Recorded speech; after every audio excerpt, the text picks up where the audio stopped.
ሰበር ዜና ጥር 26 2018 ጤናና ፍቅር ይስጥልኝ ውድ አድማጭ ተመልካቾች እንደምን አረፈዳችሁ። የሰዓቱን አበይትና ሰበር ዜናዎች ይዤ ቀርብ ያለው። በቅድሚያም አርዕስተ ዜናዎቹን በማስቀደም ጀምራለሁ። በፋኖ ኃይሎችና በአገዛዝ ወታደሮች መካከል እየተደረገ ያለው ውጊያ ሲቀጥል ፋኖ በባህር ዳርና ጎንደር ድል ቀናኝ ሲል አስታወቀ። በባህር ዳር አፍንጫ ስር በተደረገ የፋኖ መብረቃዊ ጥቃት የአገዛዙ ከፍተኛ ጄኔራል በከፍተኛ እጀባ ሲንቀሳቀስ የፋኖ ኃይሎች የቦምብና የጥይት ናዳ ያወረዱበት ሲሆን አንድ የጄኔራል ብርሃኑ ጥላሁን የቀድሞ ፓትሮል ነች የተባለች ድሽቃ የጠመደች መኪና ሙሉ በሙሉ በፋኖ ቦምብ ወደ አመድነት ተቀይራለች። ብርሃኑ ጥላሁንን ያሳርፋል ተብሎ አገዛዙ ወደ ጎጃም ያስገባው አዲስ ጄኔራልም በፋኖ አጃቢዎቹ ተገድለው እሱ ተርፏል። ዝርዝር ይዘንበታል። እንዲሁ ጎጃም ላይ የደንበጫ ውጊያንም አካተናል፣ ተሰሙታላችሁ።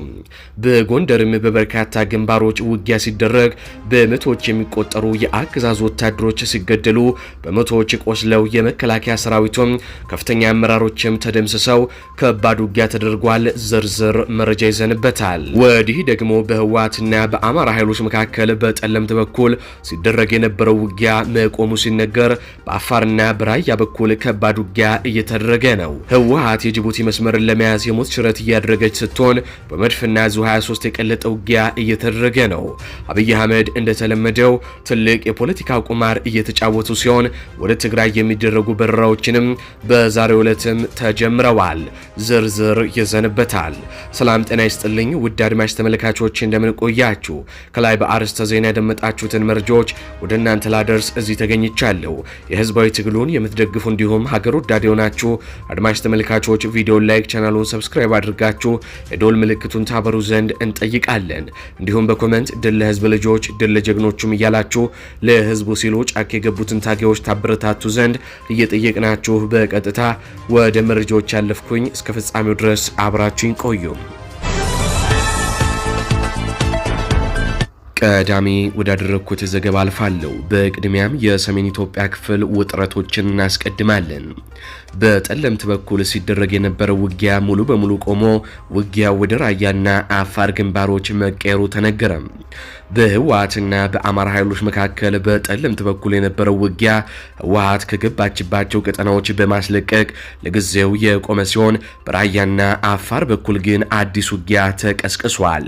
ውጊያው ደግሞ በጌታቸው ረዳ ሀራ መሬት ታጣቂዎችና በመከላከያ ጥምር ጦር በህወሓት ላይ የከፈቱት መሆኑም ተነግሯል። በትላንትናው ዕለት በህወሓትና በነጌታቸው ረዳ በሚመራው በአፋር ክልል በሚንቀሳቀሰው የሀራ መሬት ታጣቂ መካከል የመጀመሪያው ውጊያ ግንባር በዛታና ዋጅራት አካባቢዎች ተከፍቶ ነበር።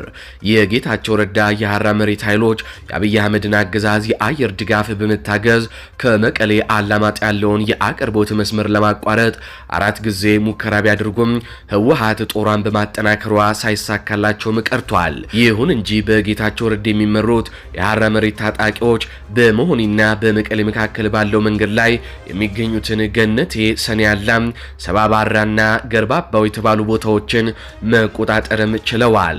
ዛሬም በግራ ዋስቴም፣ ደርባባና ገራርሳ ውጊያም የቀጠለ ሲሆን ህወሓት በእነዚህ አካባቢዎች የመድፍ ተኩስ እየከፈተች መሆኗም ተዘግቧል። ህወሓት የጌታቸው ረዳን ታጣቂዎች ከቦታው ለማጽዳት ከባድ የተባለ የመድፍና የሌሎች ከባድ መሳሪያዎችን ውጊያም ከፍታለች። በሌላኛውና በሁለተኛው ራያ ግንባር ደግሞ በህወሓትና በመከላከያ ሰራዊት መካከል በቢሶበር፣ ራያ ባላና ራያ ጨርጨራ አካባቢዎች ላለፉት 3 ተከታታይ ቀናት የቀለጠ ውጊያ አሁን በዚህ ሰዓት ጭምር እየተደረገ ነው። መከላከያው ትላንትናና ዛሬ ከአፋር ክልል ከአሌን አካባቢ ሆኖ ወደ ቢሶበር፣ ራያ ባላና ራያ ጨርጨር የመድፍ ተኩስ ሲከፍት ህወሓት በበኩሉ መልሶም እየተኮሰ ይገኛል። ሁለቱ ኃይሎች በከባድ መሳሪያ የተኩስ ልውውጥ እያደረጉ ሲሆን እስካሁንም ውጊያው እንደቀጠለ ነው። በዚህ ግንባር ትላንት በነበረው ውጊያ ህወሓት በተወሰነ መልኩ የበላይነት ይዛ እንደነበረም ተገልጿል። ከዚህ በተጨማሪም የአፋር ክልል ኃይሎች ወደ አካባቢው ቢሰማሩም እስካሁን ወደ ውጊያም አልገቡም ነው የተባለው። በግጭቱ ምክንያት ሰላማዊ ሰዎች ከአካባቢው መሰደድ መጀመራቸውንም መዘገባችን ይታወሳል። አሁንም በርካታ ቁጥር ያላቸው የአካባቢው ነዋሪዎች ከአፋርና ከራያ አካባቢዎች ለቀው እየወጡም ነው። የመከላከያ ኃይሉ ተደጋጋሚ የድሮን ጥቃቶችን እየፈጸመ ቢሆንም ትላንት ሌሊት ህወሓት 8 መኪና ሙሉ ተጨማሪ ኃይል ወደ ወልዳና ሸካይ የራያ አካባቢዎችም አስገብታለች ነው የተባለው። በእነዚህ አካባቢዎች ህወሓት ኃይሏን ስታስገባ የአካባቢው ነዋሪዎች ጥለው የሸሹ ሲሆን ህወሓት በቢሶበርና በሻይካይ ከተማ በሚገኙ የመኖሪያ መንደሮች ውስጥ መድፎችንም አቁማለች ነው የተባለው። ከጨርጨር የውጊያ ሜዳ የሸሹ የህወሓት ታጋዮች እንደገለጹት የአሁኑ ወታደራዊ ዘመቻ ዋና ዓላማው የአፋር ጅቡቲ መንገድን መቆጣጠር ነው ሲሉም ለሚዲያችን ተናግረዋል። በአላማጣ ከተማም በርካታ የህወሓት ኃይሎች ወደ ሌሎች አካባቢዎች እየተሰማሩ መሆናቸው የተገለጸ ሲሆን አብዛኛው የህወሓት ኃይል ወደ ውጊያ ግንባሮች በመሰማራቱ በአሁኑ ወቅት በአላማጣ ከተማ ውስጥ ከፍተኛ ቁጥር ያለው የህወሓት ኃይል እንደሌለም የከተማው ነዋሪዎች ለሚዲያችን ገልጸዋል። መረጃዎች እንደሚያሳዩት ግጭቱ ወደ ስትራቴጂካዊቷ የንግድ መስመር አፋር ጅቡቲ መንገድ እያመራ መሆኑን ነው። ህወሓት ይህንን መስመር በመያዟ ብቻ ትልቅ የፖለቲካዊ ዓላማዋን ልታሳካ እንደምትችል ታምናለች።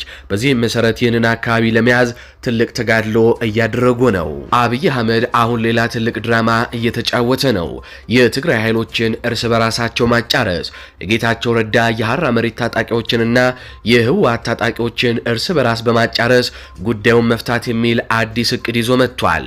አንከር ሚዲያ ከቀናት በፊት ደረሰኝ ባለው መረጃም የሚከተለውን መረጃ እንደወረደም አካፍሎ ነበር። ሰሞኑን ጌታቸው ረዳና የሱ ተባባሪዎች እነ ጻድቃን ገብረ ሚካኤል በአደባባይ እንዲሁም ሌሎችም የአብይ አህመድ ቅጥረኞች የአብይ መንግስት ህወሓትን ለምን ልክ አያስገባውም፣ ለምን ዝም ብሎ ያያቸዋል የሚል ቅስቀሳ ሲያደርጉ ነበር። የአብይ ምላሽ እኛ በራሳችን አንድ እርምጃ ብንወስድ የፕሪቶሪያው ስምምነት የጣሱ ተብለን በዓለም አቀፍ ማህበረሰቡ እንወገዛለን፣ ለህወሓትና ለቲዲኤፍ የፖለቲካና የዲፕሎማሲ ተተኳሽ ማቀበል ነው የሚሆንብን፣ ልናደርገው አንችልም የሚል ምላሽ እንደሰጣቸው አንከር ሚዲያ ደረሰኝ ባለው መረጃም አሳውቆ ነበር። ከዚህ በተጨማሪም ከውስጥ በተገኘው መረጃ ከጥቂት ቀናት በፊት አብይ አህመድ ከጌታቸውና ከጥቂት የጌታቸው ታማኞች ጋር ብቻውን በዝግ ባደረገው ስብሰባ የሚከተለውን ብሏቸዋል። እንደምታውቁት እኛ ዓለም አቀፍ ማህበረሰቡ እየተከታተልን ይገኛል። የእናንተ የሐራ መሬት የሚባለው ታጣቂ ጦር ግን ከህወሓት ጋር ውጊያ ቢገጥም የውስጥ ጉዳይ ስለሚሆን ዓለም አቀፍ ማህበረሰቡ እኔን የሚከስበት ምክንያት አይኖረውም። ስለሆነም በአፋር ግንባር ብቻ ሳይሆን በራያና በጸለምት ግንባር እናንተ ውጊያ ብትጀምሩ እኛ ከኋላ ሙሉ ድጋፍ እናደርግላችኋለን፣ የምትፈልጉትንም መሳሪያና ተተኳሽ እንሰጣችኋለን ሲል አብይ አህመድ ለነጌታቸው ረዳ ሐሳብ አቀርቦም በሐሳቡም ተስማምተው ስራ ጀምረዋል። በዚህም መሰረት በጠለምት በኩል የሚደረገውን ውጊያ ሙሉ በሙሉ ድርድር በማድረግ ከህወሓት ጋር ውጊያውን ያቆመው አብይ አህመድ አሁን ላይ ግን ይህንን ድራማ በመስራት በጌታቸው ረዳና በህወሓት ኃይሎች መካከል በራያና በአፋር በኩል ውጊያ ጀምረዋል። ይህ በእንዲህ እንዳለ ደግሞ በትላንትናው ዕለት በሰራነው ዘገባ ምሽት ላይ በነበረው ዘገባችን አብይ አህመድ ወደ መቀሌ የሚደረጉ በረራዎችን ሊጀምር መሆኑን መዘገባችን ይታወሳል። ይህም በጠለምት በኩል ያለውን ውጊያ የሚያቆሙ ከሆነ የገባላቸው ቃል እንደሆነ ትላንት ምሽት በዘገባችን አሳውቀናችሁ ነበር። ታዲያ በዛሬው ዕለት ሙሉ በሙሉ ወደ መቀሌ በረራ ተጀምሯል። ዛሬ ጠዋት ጥር 26 ቀን 2018 ዓ.ም አንድ ቦይንግ 737 ማክስ 8 አውሮፕላን ወደ መቀሌ እያመራ እንደሚገኝ ከፍላይት ራዳር መመልከት ችለናል። በትግራይ ክልል ከሰሞኑ የተከሰተውን ውጥረት ተከትሎ ከባለፈው አርብ ጀምሮ ወደ ትግራይ ሙሉ ለሙሉ በረራም ተቋርጦ እንደነበረ ይታወሳል። አሁን ግን ህወሓትና አብይ አህመድ በጠለምት በኩል ያለውን ውጊያ ለማቆም በመስማማት የአየር በረራውን ጀምረውታል። በራያና በአፋር በኩል ያሉ ውጊያዎች ግን አሁንም እንደቀጠሉ ናቸው። ከዚህ በተጨማሪም ጠቅላይ ሚኒስትሩ በዛሬው ዕለት በፓርላማ ቀርበው ከዚህ ጉዳይ ጋር በተያያዘ እንዲሁም ከሌሎች ጉዳዮች ጋር በተያያዘ ቃላቸውን እንደሚሰጡም ይጠበቃል። የተለመደው ቅጥፈታቸውም እንዲሁ የሚጠበቅ ነው። አሁን በቀጥታ ከአማራ ክልል ወዳገኟቸው አበይትና ሰበር የጦር ግንባር መረጃዎች አልፋለሁ። አራተኛ ደጃዝማች ኮር በብልጽግና ሰራዊት ላይ መብረቃዊ ጥቃት አደረሰ። በትላንትናው ዕለት ከጠዋቱ 12 ሰዓት ላይ ከማዕከላዊ አርማጭሆ ማሰሮ ደንብ ወረዳ ጃንሱማ ቀበሌ ሽመል በር በተባለ ቦታ ላይ የኮሩ ልዩ ዘመቻና የተከዜ ክፍለ ጦር በጥምረት በወሰዱት እርምጃ ከፍተኛ ኪሳራ በብልጽግና ላይ አድርሰዋል። የፋሺስት ወንበር አስጠባቂ የሆነው የ92ኛና 78ኛ ክፍለ ጦር ሁለተኛ ሬጅመንትና አንድ ሻለቃ አድማ በትን ወደ 70 የሚሆኑ ሰላም አስከባሪ በጥምረት ያሰማራውን ኃይል ሙሉ በሙሉ በሚባል ደረጃ በአሳረኛው ፋኖ ተደምስሷል። በዚህም መሰረት በሽመልበር በብልጽግና በኩል ከ70 በላይ የአገዛዙ ወታደር ሙት ሲሆን 40 ቁስለኛ ታቅፎም ተመልሷል። ለጊዜው ስማቸው ያልታወቁ ከፍተኛ አመራሮችም ተመተዋል። በፋኖ ምት የተበሳጨው የአገዛዙ ሰራዊት በአካባቢው ባሉ አርሶ አደሮች ላይ የተለመደውን የበቀል እርምጃም ወስዷል ነው የተባለው። አርሶ አደሮች አገር ሰላም ብለው በተቀመጡበት ቤታቸው በመግባት ሁለት አርሶ አደሮችን የገደለ ሲሆን ቤት አቃጥሏል፣ እህልም አቃጥሏል፣ እንስሳም ገሏልም ነው የተባለው። ይህ በእንዲህ እንዳለ ደግሞ እዚሁ ጎንደር ላይ የመይሳው ካሳ ኮር በሁለት አውደ ውጊያዎች ድል ቀንቶታል። በአርበኛ ማንዴላ ያዩ ሰብሳቢነትና በአርበኛ በሊሁን ጌታቸው ወታደራዊ አዛዥነት የሚመራው መይሳው ካሳ ኮር አራቱንም ክፍለ ጦሮች በማጣመር ቋራ ሚዴላ ክፍለ ጦርን፣ ካራማራ ክፍለ ጦር፣ ፊት አውራሪ ክፍለ ጦርና አድዋ ክፍለ ጦር ሪፎርም ሰርተው ባጠናቀቁበት ማግስት የመጀመሪያውን አውደ ውጊያ በትላንትናው ዕለት ያገዛዙን የብልጽግና ወንበር አስጠባቂ ቅጥረኛ ሰራዊትን በሰፈረበት አለፈ ወረዳ ወኩ ገንገነ ከተማ ቋራ ሚዴላ ክፍለ ጦር ዳግማዊ ቴዎድሮስ ብርጌድ፣ አድዋ ክፍለ ጦርና ፊት አውራሪ ክፍለ ጦር ተጣምረው ከጠዋቱ 12 ሰዓት ጀምረው እስከ ምሽት 5 ሰዓት ውጊያም አቅልጠው የአገዛዙን ኃይል አርበድብደውታል። በዚህ ከተማ በሁለቱም የአውደ ውጊያ ግንባሮች በተደረገ ውጊያ 28 የአገዛዙ ወታደሮች ሙት ሲደረጉ 34 የአገዛዙ ወታደሮችም ቁስለኛ ተደርገዋል። ከዚህ በተጨማሪም በርካታ መሳሪያዎችም በፋኖ ተማርከዋል ነው የተባለው። በቀጥታ ወደ ጎጃም መረጃዎቻችን እናልፋለን። ፋኖ ወደ ደንበጫ ከተማ በመግባት በወሰደው እርምጃ ከ15 በላይ የአገዛዙ ወታደሮች ተገደሉ። ከወደ ፋኖ የተሰነዘረበትን ጥቃት መቋቋም ያልቻለው የአገዛዙ ኃይል ሁሉም አማራ ፋኖ ነው በሚል 4 ንጹሃንን መግደሉም ተሰምቷል። በአፋብን ቴዎድሮስ እዝ 109ኛ ኮር ስር ከ99ኛ ክፍለ ጦር የተወጣጡ የፋኖ ኃይሎች በትላንትናው ዕለት ወደ ደንበጫ ከተማ በመግባት አገዛዙ ጥምር ኃይል እያለ የሚጠራውን የሚሊሻ የአድማ ብተና የመከላከያ ሰራዊት ስብስብ ላይ በወሰዱት መብረቃዊ እርምጃ የብልጽግናን አከርካሪ በመስበር ታላቅ ድል መጎናጸፋቸውን የ109ኛ ኮር የህዝብ ግንኙነት ክፍል ለሚዲያችን አስታውቋል። በአውደ ውጊያው ከ15 በላይ የብልጽግና ወታደር የተደመሰሰ ሲሆን ቁጥሩ በውል ያልታወቀ በርካታ የብልጽግና ወታደሮች ደግሞ ቁስለኛ መደረጋቸውንም ኮሩ አክሎ ገልጿል። ጥቃቱ የተፈጸመው ከአጥቢያ ሌሊት ጀምሮ እስከ ንጋት ድረስ በከተማዋ ዋድ የጎሚድ ደንበጫ ጉላማዶም ዩኒየንና ሃይስኩል በተባሉ አካባቢዎች ላይም ነው ተብሏል። በዚህ ተጋድሎ 8 ክላሽንኮቭን ጨምሮ ከ800 በላይ የክላሽ ተተኳሽና ሌሎች ወታደራዊ ንብረቶች በ99ኛ ክፍለ ጦር ፋኖች ቁጥጥር ስር መዋላቸውን ኮሩ በህዝብ ግንኙነት ክፍል በኩል በላኩ መረጃም ገልጿል። በተያያዘ ዜና የአገዛዙ ኃይል በዋድ ከተማ በህዝብ ማመላለሻ ተሽከርካሪ ላይ በወረወሩት ቦምብ 4 ንጹሃን ሲሞቱ ሌሎች ንጹሃን ደግሞ በከባድና በቀላል ቁስለኛ መሆናቸውም ተገልጿል። ከወደ ፋኖ የተሰነዘረበትን ጥቃት መቋቋም ያልቻለው የአገዛዙ ኃይል ሁሉም አማራ ፋኖ ነው በሚል ነው በንጹሃን ላይ የዘፈቀደ ተኩስ በመክፈትና ቦምብ በመወርወር ጥቃቱን የፈጸመውም ተብሏል። እዚሁ ጎጃም ላይ እንቆያለን። ወደ ባህር ዳር እናልፋለን። የአማራ ፋኖ ብሔራዊ ኃይል ቴዎድሮስ እዝ 102ኛ ኮር 22ኛ ክፍለ ጦር በብልጽግና ላይ በባህር ዳር አፍንጫ ስር መብረቃዊ ጥቃት ፈጸመ።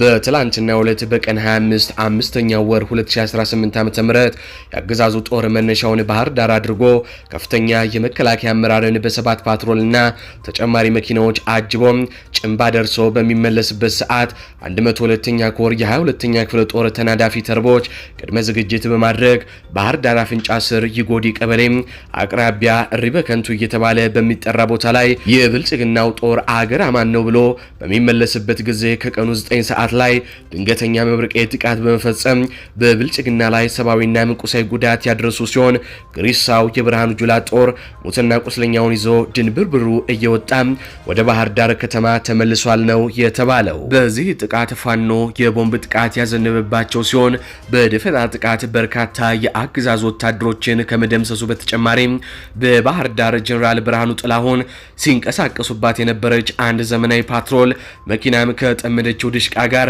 ሙሉ በሙሉ በፋኖ የቦምብ ናዳ ወደ አመድነት መቀየሯም ተሰምቷል። ጀነራል ብርሃኑ ጥላሁን ከሰሞኑ በጎጃም ስምሪት በደረሰባቸው ተደጋጋሚ ሽንፈት ምክንያት ለጊዜው በእረፍት ላይ የሚገኙ ሲሆን ትላንት ማንነቱ ያልታወቀ ጀነራል የእሳቸውን ቦታ ተክቶ እንቅስቃሴ ጀምረዋል። እንቅስቃሴ ከመጀመሩም እናጅሬም ሰላምታም አቅርበውለታል። በዚህ ጥቃት ከ12 በላይ የጀነራሉ አጃቢዎች መገደላቸው ሲነገር ድሽቃ ተኳሹን ጨምሮ ከነድሽቃው በቦምብ ጥቃቱ ወደ አመጽነት ተቀይሯል። ፋኖ ከወሰደው እርምጃ የተረፉት ጀነራሉን ጨምሮ ሌሎች ወታደሮች በፍጥነት ባህር ዳር የገቡ ሲሆን ባህር ዳር ዙሪያ ለአረጋ ከበደና ለብልጽግና ጀነራሎች የሲኦል መንገድ ሆኖም እረፍት ተነስቷቸዋል ነው የተባለው። ወደ ቀጣዩ ዘገባችን አልፋለሁ። በኒጀር 2 የኢትዮጵያ አየር መንገድ ያከራያቸው አውሮፕላኖች በታጣቂዎች መመታታቸውና መውደማቸው ተሰማ። በዚህ ሳምንት ሮብ ለሐሙስ አጥቢያ ምሽት ላይ በኒጀር ታጣቂዎች የሽብር ጥቃት መፈጸማቸው ይታወሳል። በዋናዋ ከተማ ኒያማ በሚገኘው ዓለም አቀፍ የአየር ማረፊያ አቅራቢያ በተፈጸመው በዚህ ጥቃት 2 የኢትዮጵያ አየር መንገድ ንብረት የሆኑ አውሮፕላኖች መመታታቸውም ተሰምቷል። ታጣቂዎቹ በወቅቱ ዋነኛ ኢላማቸው የነበረው ከአየር ማረፊያው አቅራቢያ የሚገኘው የአገሪቱ የአየር ኃይል ጦር ሰፈር እንደነበረም ተዘግቧል። ታጣቂዎቹ ወደ ስፍራ ያቀኑት በሞተር ሳይክል ላይ በመሆንና ከባድ መሳሪያዎችንና ተቀጣጣይ ቦምቦችን በመያዝ ሲሆን ከደረሱ በኋላም ከኒጀር ወታደሮች ጋር ተኩስ ገጥመዋል ነው የተባለው። የተኩስ ልውውጡን ተከትሎ ከኒጀር መንግስት ወታደሮች ቢያንስ 4 ያክል ሲገደሉ ከታጣቂዎች በኩል ደግሞ ከ20 በላይ መገደላቸውንና ሌሎች 11 በቁጥጥር ስር መዋላቸውንም የኒጀር መንግስት አስታውቆ ነበር። በዚህ የተኩስ ልውውጥ መሃል ታጣቂዎቹ በአየር ኃይሉ ጦር ሰፈር የሚገኘውን ጦር መሳሪያ መጋዘን ከማቃጠላቸው በላይ ቁጥራቸው በውል ያልተገለጹ የጦር አውሮፕላኖችንም አውድመዋል የተባለው ይህ ጉዳት ከአየር ኃይሉ ጦር ሰፈር አጠገብ በሚገኘው አየር ማረፊያ ውስጥ በነበሩ አውሮፕላኖችም ላይ ውድመትን ያደረሰው ሆኗል የተባለው ታጣቂዎቹ የያዙትን ተቀጣጣይ ፈንጂ ወደ አየር ማረፊያው ውስጥ በመወርወር እዚያው ቆመው የነበሩ 3 አውሮፕላኖችንም መተዋል። ከነዚህ 3 አውሮፕላኖች ውስጥ 2ቱ የኢትዮጵያ አየር መንገድ ንብረት ናቸው ተብሏል። በጥቃቱ ተመተው ከጥቅም ውጪ የሆኑት እነዚህ አውሮፕላኖች አንደኛው ቦይንግ 737 ማክስ 8 የምዝገባ ቁጥር ኢቲ ቢቢ ሲሆን ሁለተኛው ደግሞ በቁጥር ኢቲ በኤኤች የተመዘገበ ቦይንግ 737 ቁጥር 800 አውሮፕላን ነው ተብሏል። በተለይ ኢቲ ቢቢቢ ገና ዕድሜው 3 ዓመት የሆነ አዲስ አውሮፕላን እንደነበረም ፍላይት ራዳር 24 አስታውቋል። እነዚህ 2 አውሮፕላኖች የተመዘገቡት በአስኪ አየር መንገድ ሲሆን አስኪ ከኢትዮጵያ አየር መንገድ የተከራያቸውም ነበሩ። አስኪ አየር መንገድ ራሱ የኢትዮጵያ አየር መንገድ አጋር መሆኑም የሚታወቅ ነው። ለዚህ ጥቃት ኢስላሚክ ስቴት ወይንም ደግሞ አይኤስ ኃላፊነቱን እንደሚወስድም ማስታወቁ አይዘነጋም። ኢትዮጵያም በዚህ ጥቃት 2 ትልልቅ አውሮፕላኖቿን አታለች ነው የተባለው። በቀጥታ በአማራ ክልል በመንግስት ወታደሮችና በፋኖ ኃይሎች መካከል እየተደረጉ ወዳሉ ውጊያዎች አልፋለሁ። በአፋብን የተለያዩ አሃዶች ጥምረት መቄት ወረዳ ላይ ድሽቃና ብሬን ተኳሾችን ጨምሮ በርካታ የፋሺስቱ ሰራዊት ተደመሰሱ። አፋብን ምስራቅ አማራ ቀጠና ሚኒልክ እዝ የደጋው መብረቁ ኮር ጎንደር ጠቅላይ ግዛት እዝ ጨጭሆ ብርጌድ እንዲሁም ራሳንችም ክፍለ ጦር በጋራ በመሆን በብልጽግና ላይ በሰሩት ኦፕሬሽን በርካታ የአገዛዙን ሰራዊት ሙትና ቁስለኛም አድርገውታል። በዛሬው ዕለት ጥር 25 ቀን 2018 ዓ.ም በተደረገ የተጠና ኦፕሬሽን የፋሺስቱ ድሽቃ ተኳሽ ብሬን ተኳሽ እንዲሁም 39 እግረኞች ጭምር ተደምስሰዋል። 9 ሚሊሻ 13 አድማ ብትን እንዲሁም 17 የመከላከያ ሰራዊት ሲሆኑ የአድማ ብትን የድሽቃ ተኳሽና የመቄት ወረዳ ሚሊሻ ብሬን ተኳሽም የተደመሰሱ ሲሆን በርካታ የብሬንና የነፍስ ወከፍ ተተኳሽ በሶስቱም የአፋብን አሃዶች ተማርኳል። የብልጽግና ሰራዊት በበኩሉም የተለመደ የዘወትር ተግባሩን ማለትም አስከሬንና ቁስለኛውን በመኪና ጭኖ ወደ ፍላቂ ከተማ እየፈረጠጠ ቢሆንም በመቄት ከተማ ከፍተኛ ለመረጋጋት ፍርሃት በፋሽስቱ ሰራዊት ላይም ነግሷል ነው የተባለው። የብአዴን የመንፈስ ልጅ የሆኑት በ7000 ብርና በ7000 ውሸት ተደልለው የአማራን ህዝብ የሚወጉት አድማ በትንና ሚሊሻ ከብልጽግና ስብስብ የሚከፈላቸው ገንዘብም ሆነ የውሸት ፕሮፓጋንዳ ከውሻ ሞት ሊታደጋቸው ፈጽሞ ባለመቻሉ ወደማይቀረው ተሸኝተዋልም ነው የተባለው። ይህ በእንዲህ እንዳለ አርበኛ ሳጅን አደማሊ አባናደው ክፍለ ጦር 2 ጓድ የብልጽግና ሰራዊት በመደምሰስ ድል አስመዘገበ። አርበኛ ሳጅን አደማሊ አባናደው ክፍለ ጦር 2 ሻለቃ የብልጽግና ከላላ ወረዳ ላይ ከቲርቲራ ወደ ሻፊ ሲጓዝ በደፈጣ ቱልያ ከምትባል ቦታ ደፈጣ መያዝ በዛሬው ዕለት ጥር 25 ቀን 2018 ዓ.ም ጧት 3 ሰዓት ላይ አንድ ጓድ የብልጽግና መከላከያና ቁጥራቸው አንድ ጓድ የሚደርሱ ሚሊሻ በድምሩ 2 ጓድ የብልጽግና ሰራዊት በመደምሰስ ድል አስመዝግቧል። የብልጽግና ሰራዊት በገባበት ሁሉ በፋኖ ተደጋጋሚ የደፈጣ ጥቃት ተረጋግቶ መቀመጥና የጥፋት ተልእኮን እንዳይፈጸም ከባድ ፈተና እየገጠመው ሲሆን ይኸውን የብልጽግናን ሰራዊት እረፍት የመንሳትና እንዳይረጋጋ የማድረግ ተጋድሎ ተጠናክሮ ቀጥሎም የአባናደው ልጆች ታላቅ ጀብዱ መፈጸማቸውንም አጠናክረው ቀጥለዋል። እንደሚታወቀው ለተከታታይ ላለፉት ቀናት ፋኖን የተቀላቀሉ የአገዛዙ ወታደሮች መበርከታቸውን በመግለጽ በርካታ ቪዲዮዎችን የአገዛዙ ወታደሮች ሲቀላቀሉ እያስመለከትናችሁ ነው። ዛሬ ደግሞ ስርዓቱ በአማራ ላይ እየፈጸመ ያለውን ግፍ በራሳቸው አንደበት የአገዛዙ ወታደሮች እንዲህ ገልጹታል።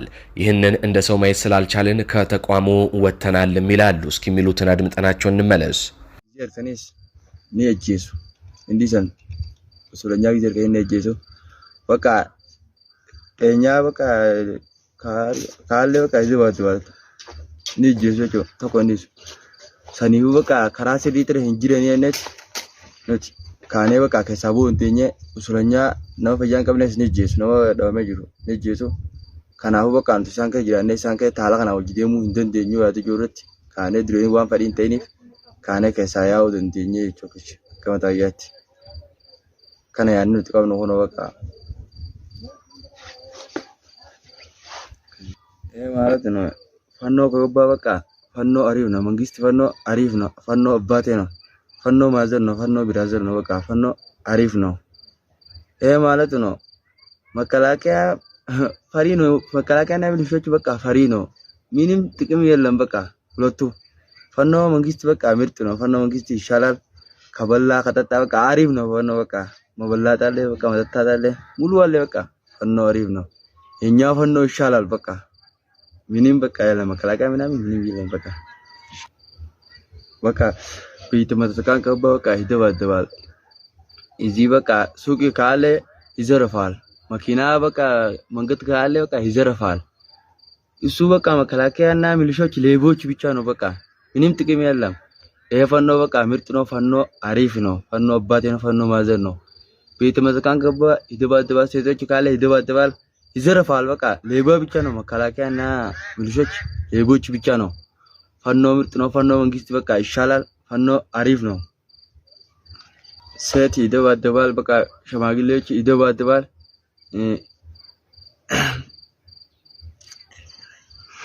ደብራል በቃ ቃንቱማን ንንሰላን ግድ ቀባኒ በቃ ንጉደደን በቃ ነው ውርዳ ከነን ሂንቱማን በቃ ሰቦታ ኢትዮጵያ ማሊ ምናምን ከነን በቃ ነው ከራር አርጊናን ሂንቱማን እኒደን በቃ ከራር ጅራናን በቃ ሂንቱማን mana seenaniiti bakka waa argani hin guuratan makiinaan sarafan suuqii seenan bakka suuqii kaardii minamini sarafan bakka kanaafu magalaakaa fariino bakka hin taatu bakka nama ummata waan miidhartu nama ta'uu miti jarri bakka magalaakaa nama ta'uu miti fariino faanno chilaal ariifino bakka kunoo goddanyoon keen as keessa seenanii faanno keen seenaniiti asiin kakali baay'ee kuno godanyaan ke tokko galee achi as keessa seenee asiin galee waan ta'eef karaa kanaan galii achi seenee namni tokko asitti kun jiru bakka nyaata waan nyaattus waan dhudhus waan ofii nyaattus obaasti waan ofii dhudhus obaasti bakka karaa kanaan galii